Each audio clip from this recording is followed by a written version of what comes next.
Juan Kapitulo 6, versikulo 35. Si Jesus miingon kanila, "Ako mao ang pan nga naghatag sa kinabuhi. Ang muari kanako dili nagayod gutomon, ug ang mutuo kanako dili nagayod uhawon." Ang mga puno Pan sa kinabuhi. maglikon unta sa mong pagtuo ug gagakabi sa pagtuman sa imong mahal nga kasuguan. Ang Ginoo manaa kaninyo. Santos Ebanghelyo sumala ni San Mateo. Diha-diha namiya sila sa lubnganan sa balaang kahadlok o sa dakong kalipay. Nanagan sila aron balitaan ang mga tinunan. Nga si Jesus nakigtagbo nila sa dalan nagmiingon, "Kalinaw." Iduol siya sa mga babae, gigakos ang tiil o gisimba. Umiingon si Jesus, "Ayaw kahadlok. Lakaw, sultihi ang ako ang igsuong nga pag-adto sa Galilea, din magkikita ako kanila." Samtang naglakaw ang mga babae, namalik ang mga gwardya sa siyudad. Pipila nila mitaho sa mga pulong pare sa tanang nahitabo. Nagigtagbo sila sa kadagkuan sa mga Hudiyo nga nakahukom sa paghatag sa mga sundalo sa dakong kantidad sa salapi.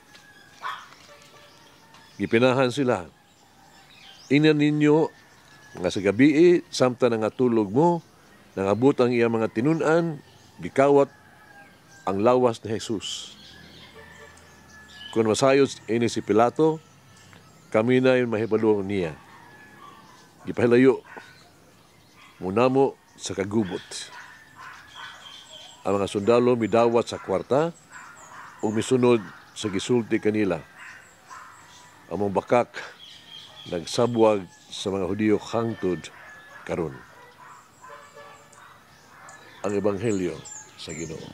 Pasalamati ang Ginoo kay siya maayo, ang iyang gugma mulungtad hangtod sa kahangturan. Pasalamati ang Diyos sa tanang mga Diyos, ang iyang gugma malungtaron. Pasalamati ang Ginoo sa mga Ginoo, ang iyang gugma balungtaron.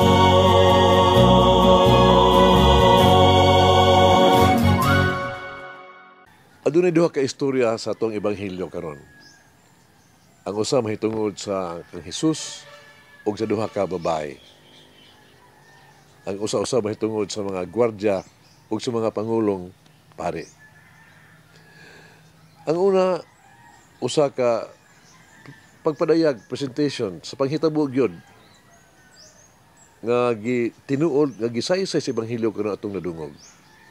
Sa tanang usa ka paglimod sa samang panghitabo pinaagi sa usa ka tumo nga sugilanon minugda sa mga pangulong pare. Ang usa nahadlok apan nalipay kaayo. Ang usa mabidantayon kaayo, no? Nahingawa ug balimbungon. Si Jesus ug ang duha ka mga babae nag-istoryahanay alang sa mga babae ang gisinatian espesyal jud kaayo. Siya nakakita, nakadungog sa mga tao nga gibanhaw ni Jesus gikan sa mga patay.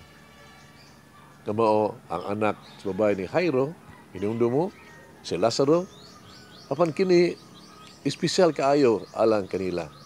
Si Jesus mismo ang namatay sa miaging adlaw ug karon nabuhi pag-usab. Alang kanila nga dili katuan apan tinuod.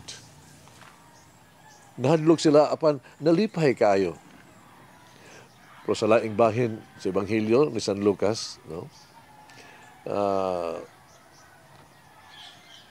Chapter 4:13, nag-ingon, ang yawa mibiya kang Hesus sa makadiyot. Siguro, ingon nga ang yawa mibalik diha na sa pasyon ni Jesus. Ning panahon na. Kay makadiyot naman to, usas diha sa Getsemane, sa dihang nangutana siya si Jesus sa amahan kung posible ba nga dili mo inom sa kupa sa pag-antos. Tintal sa yawa ka to. Ugunya sa dihang ang iyang mga kaaway bibibiay kaniya sa pagkanaog sa krus o pagbatuod nga siya usa ka Mesiyas. Unya sa makausapa, ang yawa mibalik dayon paghukom sa iyang pagkabanhaw na sa itong Ebanghelyo karon sa dagway sa Pangulo mga pare nga malimbungon. Nag-angkon kita sa mga sumusunod, nag-angkon kita ni Jesus. Ang sumusunod ni Jesus, gimituo kaniya sa iyang mga pulong o nagbuhat sa gisugo. Bisan pa, kinahanglan gayud kita na kanunay magbantay sa yawa. Kung wala niya kita disturbuha, basin tungod kay nahadlok siya kanato, huwag ka na imposible, kini, kana. Tungod kay kita daan, kaanhid na niya, already possessed by the devil, tungod atong mga sala. Kini, namatudan, kung nangatuan, gimantala, mo ay kamatuuran sa maskibuhat sa mababay. O, nagmug ng mga bakak sa mga gihimo, sa mga pulong, pare, sa atong kinabuhi. Mag-ampo kita. Amahan namo nagahangyo. Kami nga imong tabangan, kamis, nga magdala kining mensahe sa pagkabanhaw ngadto sa kalibutan. Ug tabangan mo kami sa kanunay sa pagsangyaw kang Kristo. Sa among pagsangyaw tungod kay ang pagkabanhaw napakita kanamo nga siya ang kahulugan sa kasulatan. Kami nag-ampo nga ang pagkabanhaw makapahinumdum kanamo nga ang kamatuoran mao ang kamatuoran gusto man namo o dili. Apan labaw tanan tabangi kami sa paghinumdum nga ang pagkabanhaw napakita kanamo nga si Jesus maong hari nga gipangandoy sa among kasing-kasing. Amen. Mama Mary, open my heart to the presence of the risen Christ each day. Umulangin ang Diyos magagahom sa tanan, Amahan, Anak, Espiritu Santo. Amen. May the Lord of the divine mercy bless us all, heal us from all diseases and suffering. Ayun unta niya kita, tanang mga sakit na sa lawas o sa kalag, body and soul. In the name of the Father, the Son, and of the Holy Spirit. Jesus, I trust in you. Amen. Eat the bread of life will never hunger, says the Lord. Kay galaan inyong nabati ang pagpaambit ug hamubong pamalandong sa pulong sa Dios pinaagi sa tulumanon pan sa kinabuhi nga gidumala ni Monsignor Daddy Silva. Hangtod na usab sa sunod higayon, daghang salamat.